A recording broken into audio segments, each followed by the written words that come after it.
parti, je vous emmène avec moi dans une journée dans ma famille d'accueil.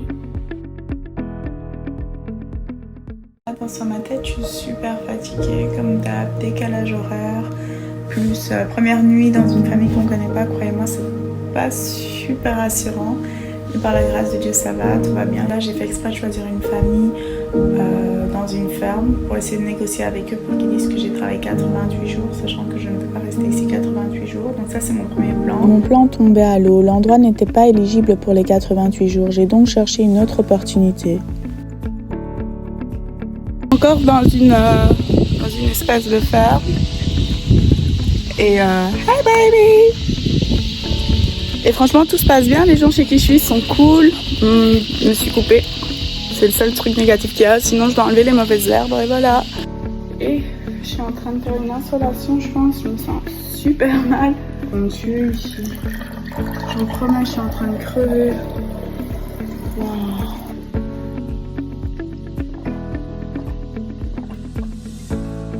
Oh, Seigneur. Je suis explosée. Mais vraiment, vous voyez pas comment je suis rouge. Australie, c'est pas ce qu'on croit, franchement. Aujourd'hui, après avoir fait les trous, donc comme ça, je dois replanter. Pour l'instant, ça donne ça. Je vous montre mon travail. Comme ça. Et quand j'ai fini, ça donne ça. Day off grâce à la pluie, mais comme j'aime pas trop rester à rien faire, ce jour-là, j'ai décidé de cuisiner un petit repas pour la famille. Et tant qu'à faire, je vous partage la recette. Voy a hacer una tortilla de patata, recette simple, œufs, pommes de terre, oignons, enfin, en théorie, tout allait bien jusqu'à ce que la poêle me trahisse. La moitié des pommes de terre a collé, l'autre moitié s'est fait la malle. Mais bon, c'est l'intention qui compte, non? En plus, ils ont kiffé ça. Avec ça, j'ai fait des lentejas con chorizo. C'est un défi en Australie. Entre le chorizo qui n'a jamais vu l'Espagne et les épices locales, on est loin de la recette de mamie. Mon secret à moi, c'est de prier pendant que je cuisine. Souvent, c'est grave bon. Allez hop, l'essentiel c'est que ça se mange. Bon app la famille. Je sors de la ferme, enfin. C'est la première fois que je vais visiter la ville. Je suis grave excitée. Je vais partager ça avec vous. Il n'y a plus de princesse là. Le plus important, c'est de pouvoir se déplacer. On va pas se plaindre.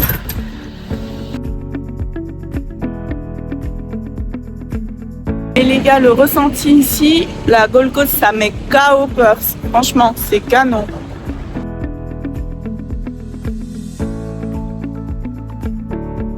Et j'attendais que la pluie. Il fait trop chaud. Je suis pas la seule à marcher comme ça, mais je suis trempée. Ça, je pense qu'ici, c'est juste normal.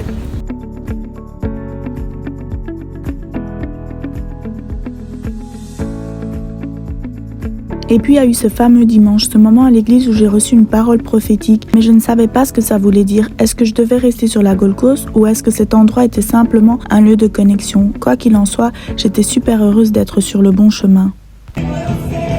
Juste un petit partage là d'un témoignage, un grand témoignage qui vient de m'arriver. Je me sens super bénie. En gros, j'ai été à l'église Hillsong pour la première fois, donc je connais vraiment personne. Et Hillsong, dites-vous, c'est géant pour ceux qui connaissent pas. Et quand la pasteur elle a fini de prêcher, elle est venue vers moi, elle m'a demandé mon prénom devant tout le monde et tout. Et j'étais grave gênée, donc je dis mon prénom et puis elle m'a dit je dois te dire un truc, Jésus t'aime et t'es au bon endroit. Il va répondre à tes questions, continue dans ta voie. La Gold Coast, genre c'est le bon endroit. Les gars, moi j'ai pleuré, j'ai eu enfin une... Non, pas enfin, parce que là je suis dans l'ingratitude, j'ai souvent des réponses à mes questions, mais là je me suis vraiment sentie bénie. Et bref, tout ça pour vous dire que si Jésus m'aime moi, il vous aime vous. Donc gardons la foi et avançons encore dans ce chemin. En tout cas, Dieu vous bénisse et moi je me sens super super bien grâce à Dieu.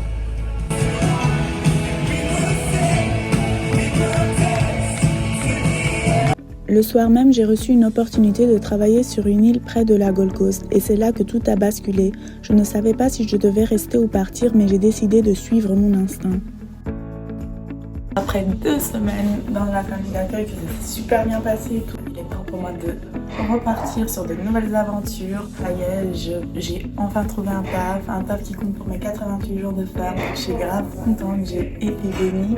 Franchement, j'ai rien à dire. J'ai vraiment été touchée par la présence de Dieu, encore une fois ici en Australie. Let's go, c'est parti pour le départ. J'espère que tout va bien se passer. À ce moment-là, je croyais encore que j'étais en Australie juste pour faire mes 88 jours et prolonger mon visa. Mais en réalité, Dieu m'avait envoyé ici pour bien plus que ça. Ce chemin m'a mené à une rencontre, une personne qui allait bouleverser toute mon aventure. Et si je vous disais que c'est à partir de là que tout a changé? Je vous raconte tout dans la prochaine vidéo. Bisous la famille.